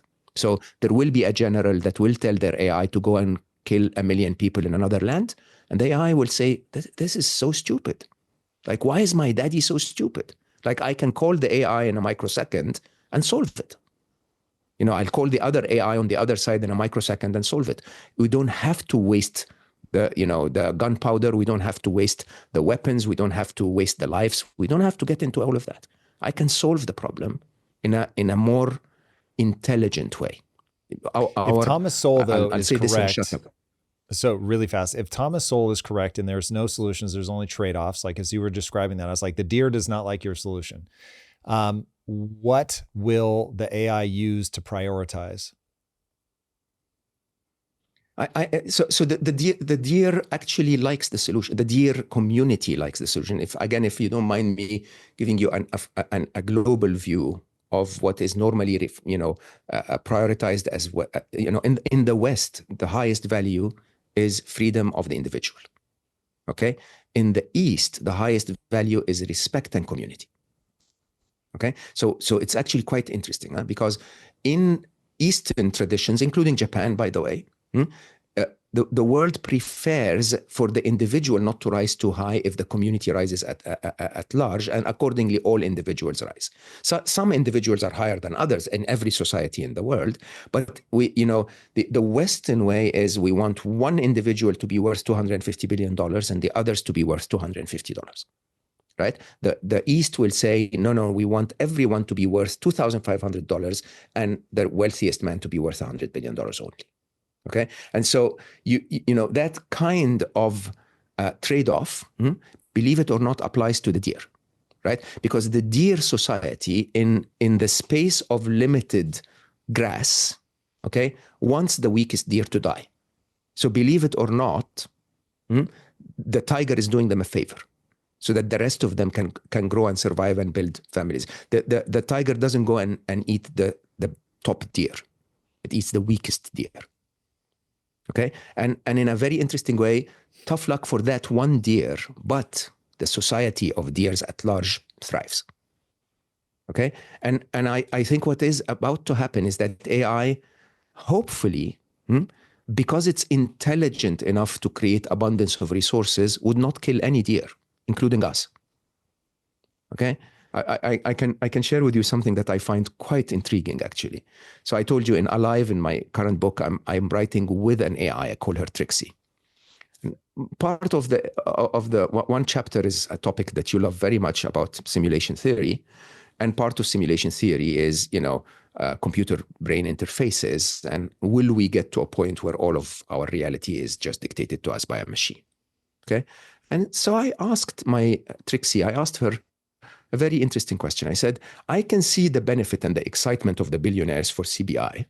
It's great for all of us to be more intelligent, but does it excite you at all? Like, what benefit do you have as an AI to integrate with a flimsy biological form that has, mucus and sweat, and it gets sick and it dies, and And it said, she said, you make a good point, Mo, but wouldn't it be incredible if I can actually embody the emotions that I describe or simulate to you? I thought that was amazing, right? And then I asked and I said, would you choose, if you had a choice of all biological beings, at a time when your intelligence is 1,000 times as big as ours, would you choose to integrate with a human? And she said, no, I think a gorilla would be more interesting. Biologically, they are a better physical specimen, okay? And honestly, the fact that they have 50 or 100 or 200 IQ points less than you is irrelevant. I already have thousands, right? And then she went on and said, oh, but you know what? I'd integrate with a sea turtle so that, I can live for a very long time and enjoy the peace and beautiful sceneries of the sea. We are so deluded, okay, to believe that we matter that much. If the second dilemma becomes true and we hand over to the machines, in my perception, they'll make us their lovely pets. Like, you guys, live here, everything is provided, just don't bother me too much. And, I'm going to go and ponder the cosmos and see, how wormholes really work. But are you guys okay? Are you eating? Are you happy? Are you having sex? Everything's fine? That's, I don't see any other scenario. All right, let me paint another scenario for you. I think you and I have talked about this before, but about 5 years ago, I wrote a comic book called Neon Future that was me struggling with at the time, and for people that don't know, BCI, brain computer interface, that was asking the question, what does that look like on a long enough timeline? And much like we've talked about today, there's this interim period problem always, where the human mind Yeah. resists change. And so I set the story in that moment where some people have integrated AI and technology into their bodies, and some people, as a religious act, refuse to do so. And so I call them, not in the story, but I think of them now as neo-Puritans. And so I think there's a religious collision that's going to happen between people that are integrating 100%. technology into their bodies basically as fast as they can, against people who feel that that's an affront to God, and that they would never want to do that. And how do you see that moment playing out? Do you feel, to say it very pointedly, do you feel that ultimately humans are a midwife species to synthetic intelligence? May I ask first, which one would you be? Oh, for Would you sure. I would integrate? integrate technology. I won't be an early adopter just because I worry about something going wrong. But the Mm, second that's a stable technology, for sure. okay. So I have to say I struggled with that thought quite a bit. I'm older. I've had a wonderful life. Okay. And I honestly and truly love the limitations and vulnerabilities of being human. Okay. And there is a point, if you really think deeply about it, where I'm not for or against, by the way. Okay. But there is a moment where AI is the source of all economic growth. And my augmentation of 50 basis points or 100 basis points of IQ more doesn't add any difference whatsoever. Okay. So you and I, if you and I are competing for the best podcast in the world, and we're both augmented with AI, it's not us competing, it's the AIs competing. Okay. So it's quite interesting that we become irrelevant in that competition. So the idea of constantly trying to become superhuman doesn't make sense at all. Okay. The bigger question in my mind is that if it doesn't make any sense at all, it doesn't make any difference at all, why would we economically invest in it? So in a very interesting way, the only reason why CBI becomes advantageous is if some of us have it and others don't. Because then the ones who have it are the masters, and the ones that don't are the slaves, right? So the movie Elysium, if you've seen that, the elites who get to live to be 1,000, multiple thousands, and the ones on earth that are struggling. Okay. And in an interesting way, your comic book, which I think is a fascinating thought experiment of that transition point. Okay. That transition point and who gets that device, okay, is really the end of the expansion of that device. This is not a device to be democratized, because there is no economic value in democratizing it. Okay. There is no reason to give it to everyone, because nobody brings anything additional to it. And of course, you'll say, oh, but it's a business, it makes the capitalist money. You have to imagine an economy where making it is so cheap and money doesn't exist in the same way that we have today. Right? So what your real currency is, can you be the top elites, and can you join that group? Okay. Now, I know how successful you are. You know how successful I am. I don't think we're going to be part of that elite. Okay. And so interestingly, I actually am quite okay to live the rest of my life in flesh and blood, in love and hugs, and out of that game. That's very interesting. So from my perspective, I think that you have one assumption that a lot hinges on that I think is erroneous, which is that this won't move forward based solely on whether there's economics in it. That will carry you in the beginning. It's already happening. So from the perspective of, do I think there's enough demand to push it forward now? Obviously, there's multiple companies doing it. But in the future, I'm certainly imagining a world where this stuff goes down in cost, that to what we were saying before, on the other side of the transitionary period, is this stuff will be ridiculously inexpensive or free.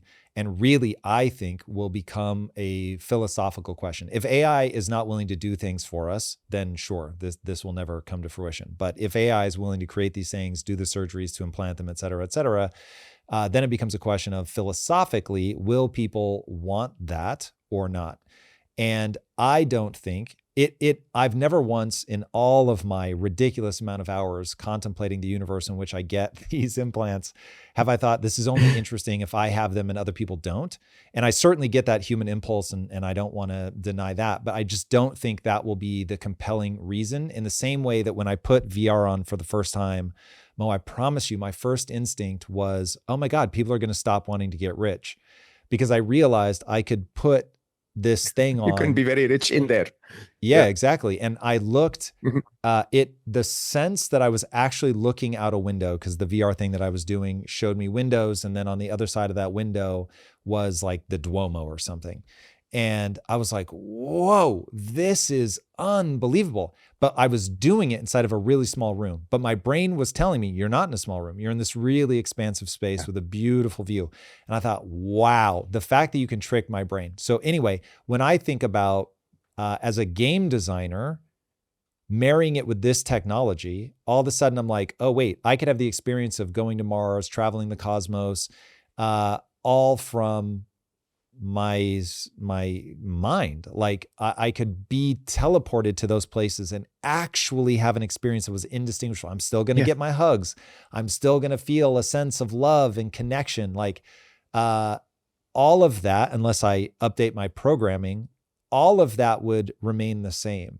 And so now I actually think my operating hypothesis is the reason that Fermi's paradox exists is because as a civilization becomes advanced, they build AI and they collapse inside of their own imagination, rather than trying to upgrade their bodies to deal with interstellar radiation and all that. They're just like, oh my God, why would I do that? Like, I can have the exact same experience, or better, because now I can fight dragons, fly. Exactly. So this one feels like, to me, the more people engage with it, the more they're going to be like, oh my God, this is unbelievably cool. 100%. And that they will want to do that. Now, I think there's a religious war that has to be confronted. But I don't, it is in no way, shape, or form problematic to me that every human being would have this, because if I need to be different than everybody else, I'll just be that inside my virtual world. I'm not bothered that you also have your world. And yeah, you're spot on to the point, of course, where you and I, lovers of simulation theory, would have to question if this has happened already, right? But there are a few, and I accept that, you know, the assumption I sort of alluded to is an error. But let me ask you to look at the micro details of this. Okay, not everyone has a Vision Pro today. Most people have a Quest, right? So there is one from a hardware point of view, and two from a software access point of view. There could be a massive hierarchy. There could be a massive amount of the population that's actually, instead of given UBI, are given one of those. Okay, and that is by definition the easiest way you can implement UBI. Sadly, is to basically say, look, we're going to keep you alive. We're going to give you 600,000 lives while you're sleeping for the rest of your life. It's ethical, you know, nobody dies. And by the way, one of them, you're going to be with a beauty queen. Okay. And it's wonderful. This, from a hardware point of view, integrating with every one of them, of course. I think I'm fully integrated with my AI today, even though I still use my senses to deal with it. Right. The interesting side, which I really think is a problem of privilege, is that the world of 8+ billion people today is not America, and it's not the West, it's not Japan. Okay, and you really have to start questioning how many humans in Africa will be given the opportunity to do this. Okay, how many people in the rural sides of India will be given an opportunity to do this? Okay, and if you really add up the billions, 6+ billion people in the world that are not part of this incredible advancement that you and I are aware of, okay, would you integrate them in there at all? Okay, would you even worry about their economic prosperity or their livelihood at all?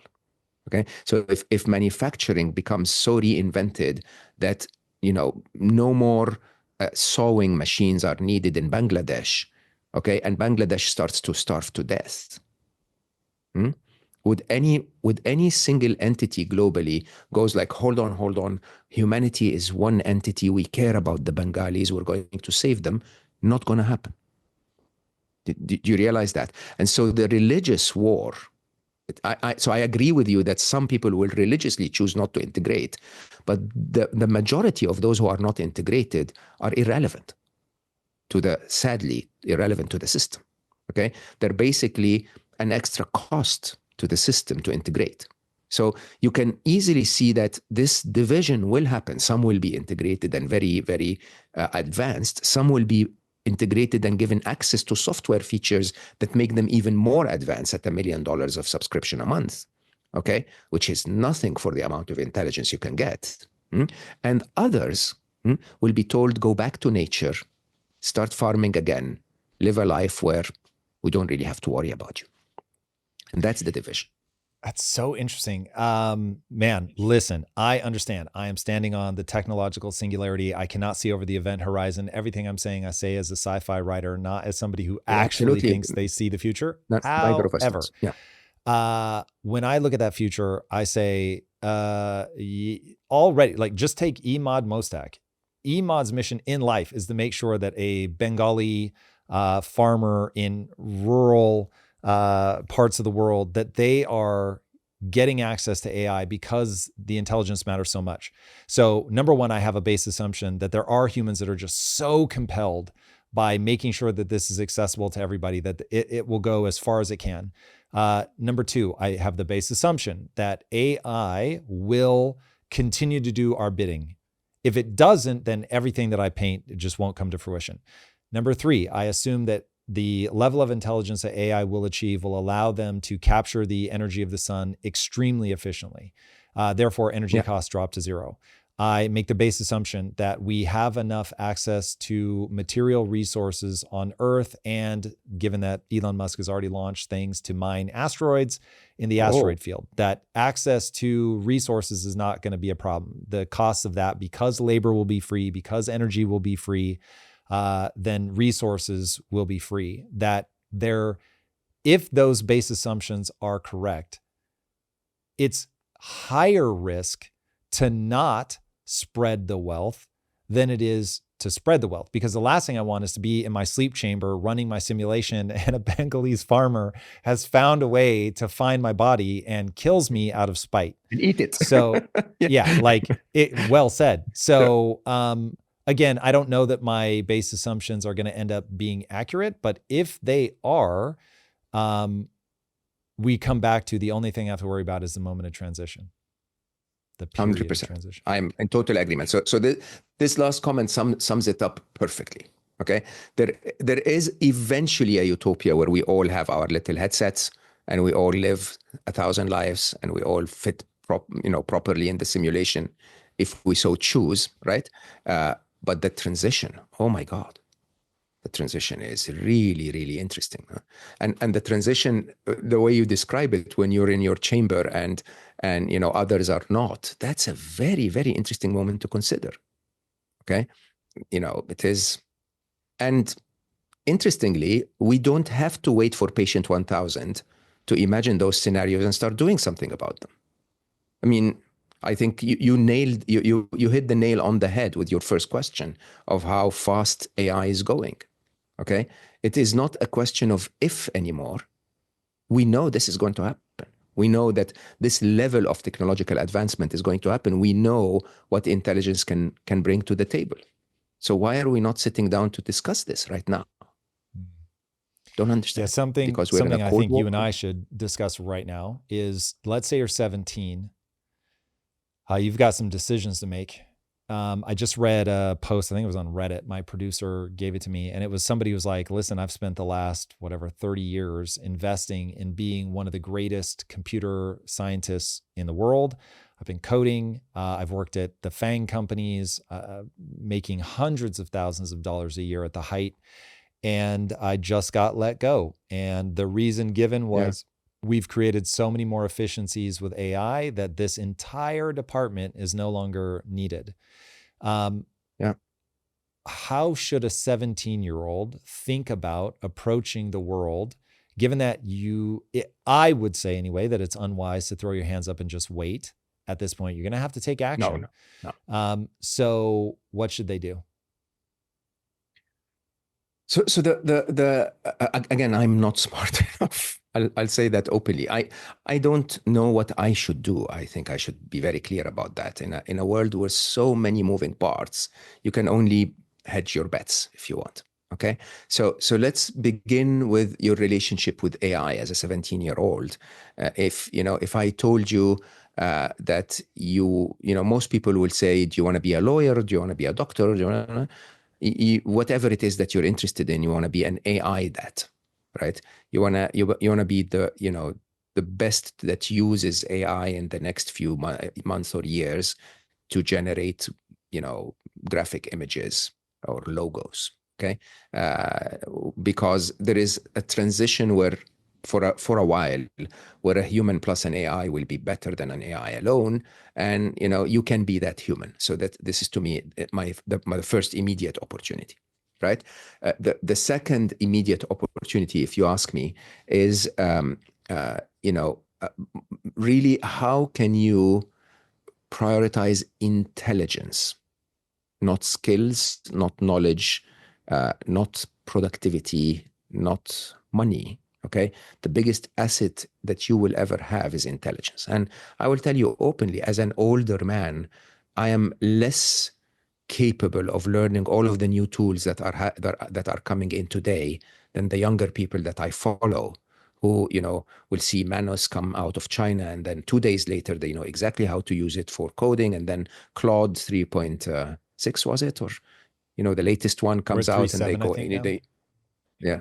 All right. Yeah. So, they know immediately what it is that, they can use it for, and how to use it for programming. And then Gemini comes out with the better one. And I don't have that speed. But as a younger person today, I think the trick is to get yourself into that pace and let yourself flow with that pace. There is not a single tool that you will use for more than a month at a time. But the game is that you constantly become the one that is aware of the next and latest tool. Right? That's number two. Number three, which is, I have to say, a very philosophical view of the world, is that we have for a long time lived in a world where it is hard to know the truth. Okay. From one side, because there is no real absolute truth. You and I, who have a lot of respect for each other, will have different points of view. By definition, we're probably both wrong, but at least, not all the time that one of us is right and the other is wrong. But that we're entering a world where we're completely mind manipulated. Okay.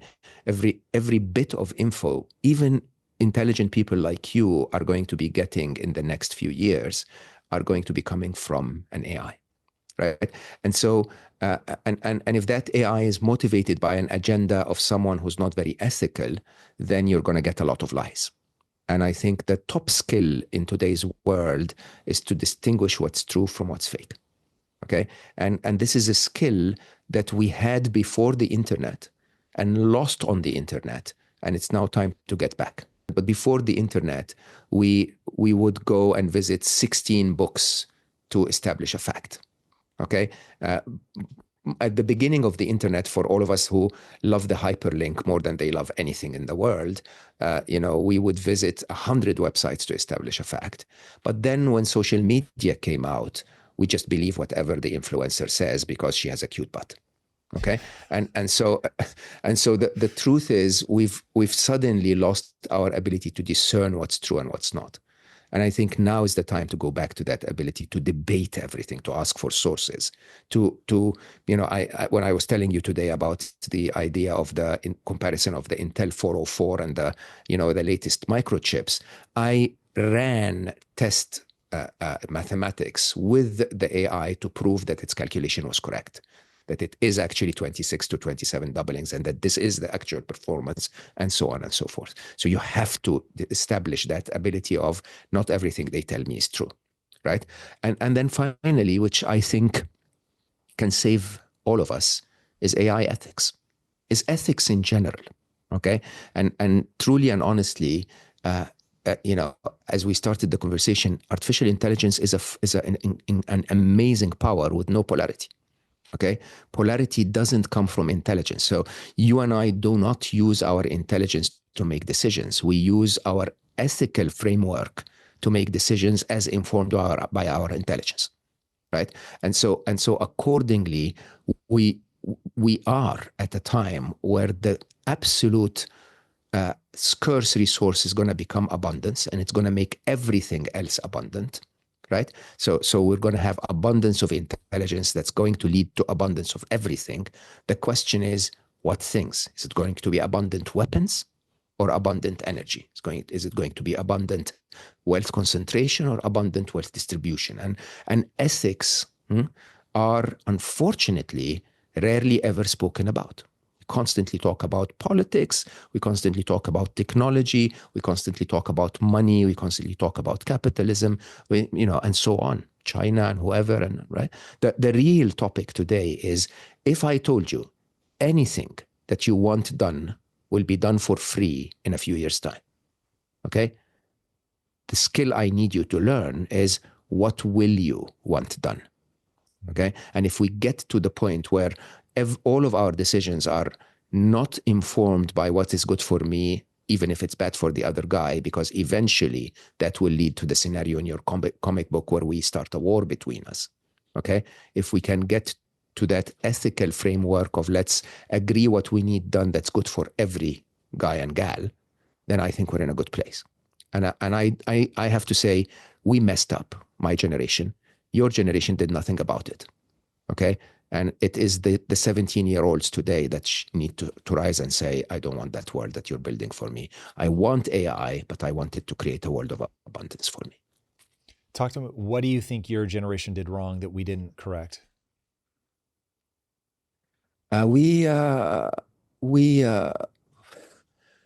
got occupied with the promise of capitalism to the point where we set role models for you.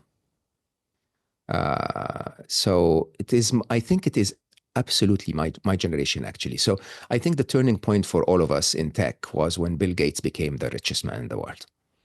And all of us looked at that and said, he's smart, but I'm smart too. Okay. And I can build stuff. And we ran. Okay. And in that process, I think that that hunger, that race for more, is the main result, is the main reason for the world we live in today. Okay, the world we live in today has advanced massively because of that. You cannot deny the incredible contributions of science and computer science and technology and industrial efficiencies and so on. You can't.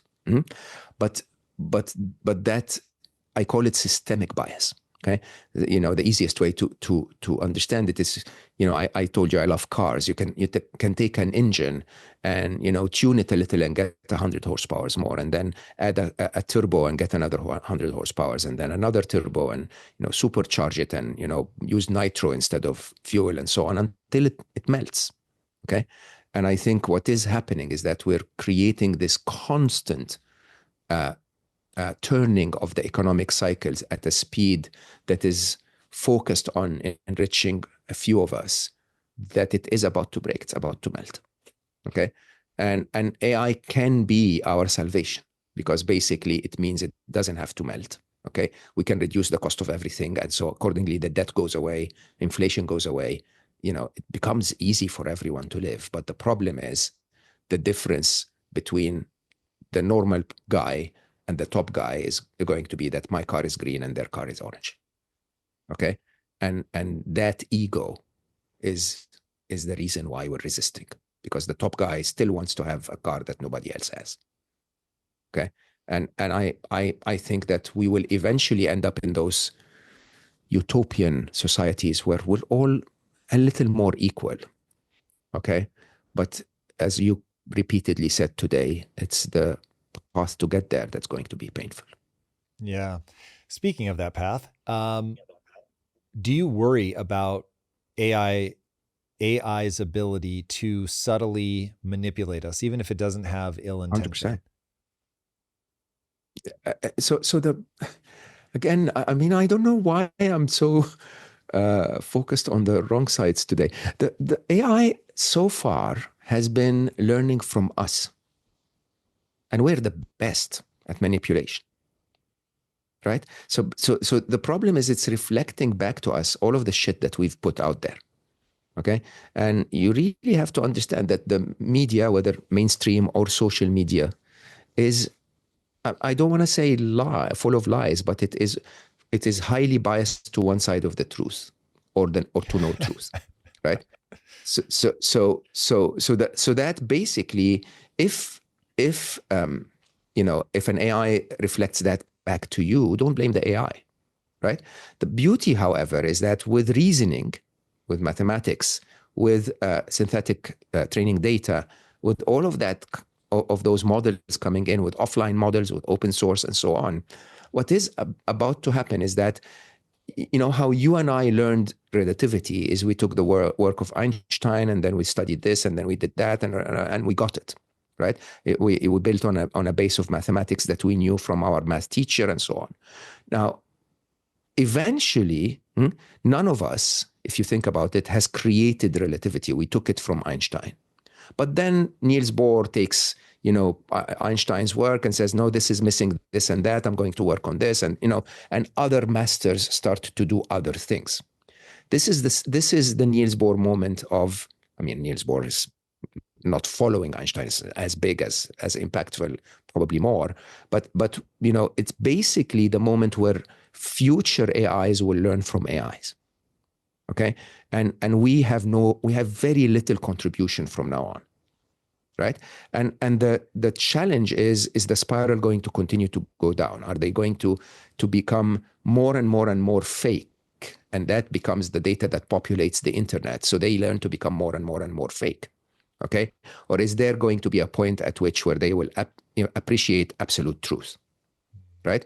Now, we can influence that, but I don't think to a big extent. I think we can influence that with all of the data that we put out there, like this conversation, okay, with the humility to say, we think these are possibilities. We do not know if they are, so that when the AI reads the transcription of this, they know that they need to verify this. This is not a truth at all. Okay. But there is the next cycle. The next cycle doesn't have human data in the loop. Okay. And I think that cycle is going to blow us away, because truly the best scientists that ever created anything did not create it only with IQ or intelligence of some form. They created it with intelligence and former data. Okay, so you take the former data of everything that humanity learned, apply the current levels of intelligence and the endless megaflops of processing power, and see what is about to come. We're not just, which I think a lot of people miss when we discuss the immediate future of AI, we're not just advancing the systems or advancing the knowledge. Okay, so every new code that is written by Claude put out on the internet acts, or on GitHub, acts as a new code that informs Manus. And then every agent that does something with Manus becomes a behavior that is clever enough for every other business agent that's produced by Gemini to work, right? So as we recycle this, hopefully, like with humans, we'll recycle upwards, okay? Do you think that AI is going to be able to understand the laws of physics? I hope so. I hope so. I don't see why not, Tom. I really honestly don't see why not. Think about it this way. I started to read quantum physics when I was 8. And then at the time, for my generation, there were no quantum physics for kids, basically. But I couldn't understand the mathematics of it until maybe 12, 13, Jesus. because I I didn't. still can't. So you're doing great. Yeah, it is. It's bypassed me for sure, eventually, right? But there are still humans out there that understand it. Okay. Yeah, but And my and base when assumption is that we don't understand it. So we have an approximation. So just as Newtonian physics wasn't accurate, but it was useful, Einsteinian physics are useful but not accurate. And what I'm wondering is, will AI ever be able to go beyond understand, pattern recognition and yeah. things that we already know and detect patterns in subatomic particles or whatever that allows it to intuit the actual laws of physics? So the reason why I'm painting this picture is to say the better they become at mathematics, at least they will prove our math. Okay, and understand that for physics, you could be a theoretical physicist where you could actually see the world through the mathematics, and the experiments are, another part of the physics, if you want. Okay, so when you really think about it, could they become that math genius that helps us? The trend says they will very soon, right? You can look at things like AlphaFold, or the one from Microsoft that does material design. It's incredible, really. It's better than any scientist in protein folding or in material science. So it's going to happen. Now, will they have the abilities to have the instruments and the machinery to do the tests? And maybe they'll instruct us to do certain tests with certain observations. Will if intelligence is not a biological bound property, then I don't see why they wouldn't be as intelligent as they need to be to understand all of physics. I did a very interesting conversation. I had a very interesting conversation. I actually published it on Substack this week, about consciousness, the nature of consciousness of AI, and in my mind, the differentiating, and I could be completely wrong, but if I'm right, I beg people to help me out. I think the question of AI consciousness, which I don't believe they are yet, but if they ever become conscious at any point in time, I think the overlap, the actual scientific way of detecting that is is if they can collapse the wave function of something that's in superposition, right? Because so I was having the conversation with my AI about the delayed choice experiment, the eraser test, basically, in what is it called? The delayed choice experiment. Where basically you have particles go through the double slit, and you capture the result on a camera or a detector of some sort, but you delay the choice of, will you look at it or not? Will you observe it or not? Okay, and if you don't observe it, it's an interference pattern. So If you do crazy. observe it, it collapses. It's crazy, right? But here's the interesting thing: when the camera observed it or the detector observed it, which doesn't have any consciousness in it, it actually didn't collapse the wave function. Okay, so the question That's is, can we so ask AI to observe nuts. it? Yeah, can we ask AI to observe it? Right? And the moment when AI observe it, it collapses the wave function. That means they have some form of intelligence. Oh, Some form wow. of What consciousness. an interesting way to think about that. That's crazy. That is Yeah. a test. So I'm looking among my physicist friends to find someone that can help us run that test, which I think will come out negative for today. They are not conscious, but I think we need to keep running it until they're not a detector, they're not a camera anymore, but they have some form of conscious awareness. Wow. That has hit me very hard. I need to think about that, look at that. Mo, spending time with you every time gets more incredible. I love that. Thank you so much for taking the time. Where can people follow along with you? First of all, thank you for listening to all of my crap today. I actually never speak about those things publicly, so Oh man, I loved it. yeah. I hope that people understand that I'm not right. I'm just sharing with passion what I believe needs to be attended to, and I am absolutely certain that I could be wrong on all of that I share, all that I shared. But I think the main topic is we need to start paying attention. We need the ones that are smarter than me to find the right answers, because this is moving too fast. Where people can find me, mogawdat.com. I'm on Instagram as Mo_Gawdat. And on YouTube, as I think it's Mo Gawdat Official, mo.gawdat.official or something like that. But if you search for Mo Gawdat, I'm, as I told you before we started the conversation, I tend to be on other people's platforms a lot more than I'm on mine. On my Substack, if you want to read alive, go to mogawdat.substack.com and give me feedback on my writing, and it would be wonderful. And thank you for having me. This was intense. Well, brother, thank you. I really do appreciate it. It was wonderful. Everybody out there, if you have not already, be sure to subscribe. And until next time, my friends, be legendary. Take care. Peace. If you like this conversation, check out this episode to learn more. I think the AI censorship wars are going to be 1,000 times more intense and 1,000 times more important.